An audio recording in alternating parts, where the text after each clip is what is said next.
এখন তোমার কেমন লাগছে পাখিনি? এখন যে আমার অনেকটা ভালো লাগছে পাখিনি। আমি তো অনেক ভয় পেয়েছিলাম তুমি সেই পাতার বনি খেয়েছিলে।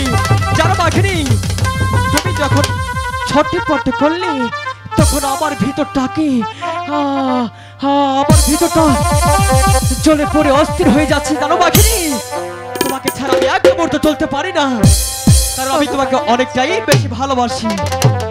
ওগো পাখিরাজ, তোমার ভালোবাসার জোরে আজ হয়তো আমি আবার তোমার কাছে ফিরে এসেছি। পাখিনি, বলো পাখিরাজ। দেখতে হবে না আমি তোমাকে কতটা ভালোবাসি। পাখিরাজ বলো, তুমি যে আমাকে অনেকটা বেশি ভালোবাসো, আমাকে তোমার ভালোবাসা বোঝাতে পারবে? আরে পাখিনি, ভালোবাসা কখনোই বোঝানো যায় না রে। পাখিরাজ, বলো আমার যে বিশ্বাস হচ্ছে না তুমি আমাকে অনেকটা বেশি ভালোবাসো। কেন পাখিনি? তুমি আমাকে যদি অনেকটা বেশি ভালোবেসে থাকো তাহলে আমাকে তোমার ভালোবাসা বোঝাও। পাখিনি দেখো কত পাখি আমাদের দিকে তাকিয়ে আছে, এতগুলো পাখির সামনে কি তুমি আমাকে অপমান করছো?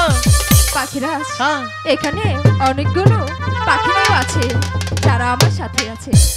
শোনো পাখিরাজ, হ্যাঁ আমি শুধু বুঝতে চাই এখানে যত পাখিরাজ আছে তাদের মধ্যে যে আমার পাখিরাজই একজন। পাখিনি আমার মনে হচ্ছে কি তুমি মনে হয় আমার সাথে দুষ্টুমি করছো, তাই না? না গো পাখিরাজ, তাহলে হঠাৎ করে কেন ভালোবাসার প্রমাণ চাচ্ছ তুমি?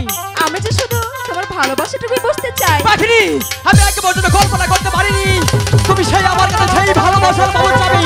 এবার আমি বুঝতে পেরেছি পাখিনি, আজ আমি তোমাকে সেই ভালোবাসাটুকুই বোঝাবো। যদি আমি তোমাকে সেই ভালোবাসা না বোঝাই তাহলে তুমি আমাকে ভুলে যেতে পারো। আমি তোমাকে কতটুকু ভালোবাসি তুমি জানতে চাও? আমিও যে